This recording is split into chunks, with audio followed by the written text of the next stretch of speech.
Well, hello, beautiful people of the interwebs. Wayne Hackman here, aka Whackstar, and in this video we're going to do one of our first upgrades to the Roam motorcycle by installing this second-hand Montana 700i GPS in-reach transmitter. Let's get on it.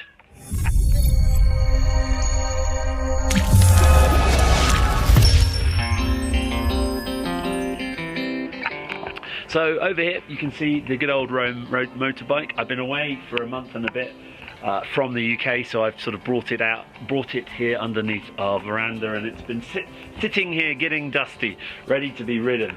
And so I've got a few things here that I want to just show you that I have bought second-hand from the UK from eBay, that I'm hoping to make my motorcycle trip a little bit safer and hopefully help me navigate in areas where there is no cell phone service, and God forbid if anything happens, communicate with the outside world to let know people that I may have got into trouble. We're really hoping that that is not what is going to happen, but all being well, being prepared is better than finding ourselves in a situation where we need to call help and we can't. So let's have a look at what I've bought. So I have bought this Garmin InReach Montana 700i, and as I said earlier, this is a fantastic little GPS unit which can be charged by USB-C or by a wiring harness, which I've shown you, but it's also got this, which is the reason why I bought it. It's got all of this in-reach capability here where people can track me. I can send out an SOS, particularly if I find myself in a particular different area, and it's reasonably rugged as well. I've heard that the screens on here can be damaged if they're dropped or something untoward happened to them, but it's a pretty rugged construction. Now, of course, I can't afford to buy a brand new one of these, but I did go on to the eBays and find a second-hand version of this, along with some of the mounting equipment. I've got a handlebar mount there, and then I've got a docking cradle.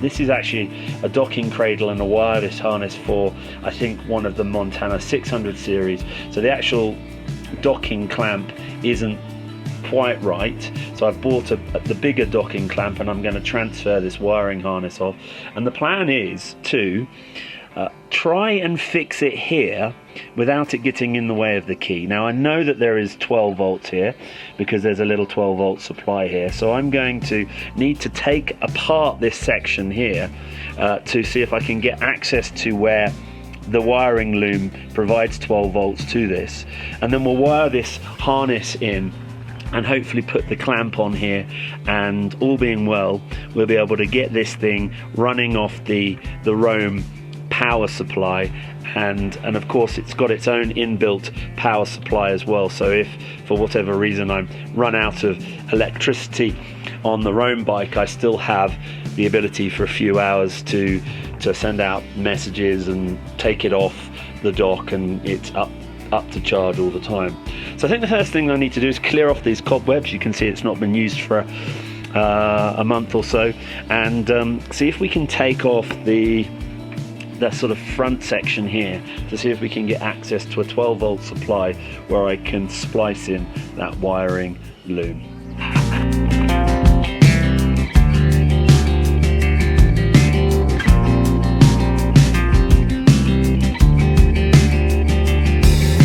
Okay, that wasn't too difficult, just 4 little stainless steel bolts just below the head-up display here, and we've been able to expose all of the wiring behind here, and this is where I am thinking that there is a 12 volt supply that I might be able to actually tap into here and splice in that wiring harness. Actually, it might even look like I can put a secondary 12 volt circuit in here, so I'm gonna experiment with that, and if that's the case, that's brilliant. I don't even have to splice into anything.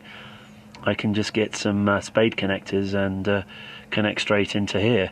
That would be awesome if Roam had put a secondary 12 volt circuit in that you can put accessories and stuff in without actually splicing into the loom. Well done, Roam.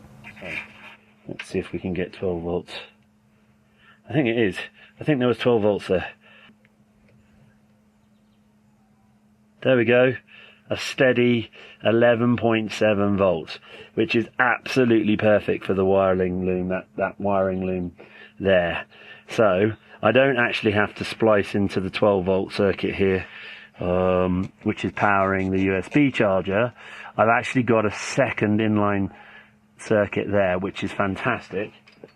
I'll be able to put spade connectors on the correct wires here and just wire them straight in, and then we can very carefully tuck the excess wire back under here, which means we'll be able to, in theory, put this onto the handlebar here. But before we do that, there's just a little challenge that I need to think about. So this is what they call the storage tank, and I absolutely love this because it's got lots of space for storage in here, and actually a lot of people put their 240 volt charger into here. And I did originally think, could I bring some USB charging ports in here, and then I can lock my phone away in here while it's charging, and I can rely on the GPS unit to navigate me around, because the GPS actually talks to my phone. And so I originally thought, well, I wonder if I could mount the GPS onto the top of the tank there. And I quite like that idea, but then it does mean I have to be a bit destructive of the tank, and I'm wondering if I can get away with it. I can't really mount the GPS unit that way because it blocks the keys in the way, but I might be able to mount the GPS unit that way. But does that mean getting in and out with the keys is a little bit more complicated? I don't know, and I don't know if I want that hassle. So it's more of a hassle to install it there, because it becomes destructive to the tank. It's easy, but keeps this area clear, or it's more of a hassle. It's easier to install it there, but with the risk of getting in the way of turning it on and off. I think I'm going to try the handlebar mount first, because if it goes wrong, it's not destructive, and then if we find it doesn't work, then we can move it and put it somewhere on the tank.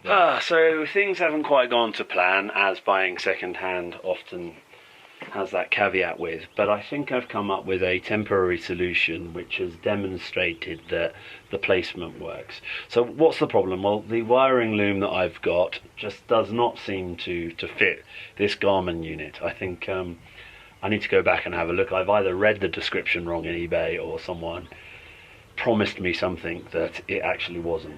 Anyway, too late now. We are there. The second issue is that I can't actually get this clamp to clamp underneath the handlebars, unless of course I take the full handlebar off. So I found some sort of a heavy duty cable tie system just to sort of dry fit it all to see if it works, and then I'll ride around on some pretty unaggressive roads to see if it holds. But yeah, let's have a look at what I've done so far. You can see here the Montana eye is on here. It's sort of long ways. I can still get access to, most importantly, the help I'm in trouble button, and then we power it on down here and you'll see it come up. It is quite tight key wise here, but not impossible. So you know, that all tucks away nicely there. Alright, and now you can see now that the Garmin sits in there and it's saying ready to navigate, and it's not getting in the way of the head-up display there. So I'm actually quite pleased with that placement. It's pretty solid, although I'm going to think about perhaps getting a metal bracket to hold it in place rather than these sort of heavy-duty cable ties.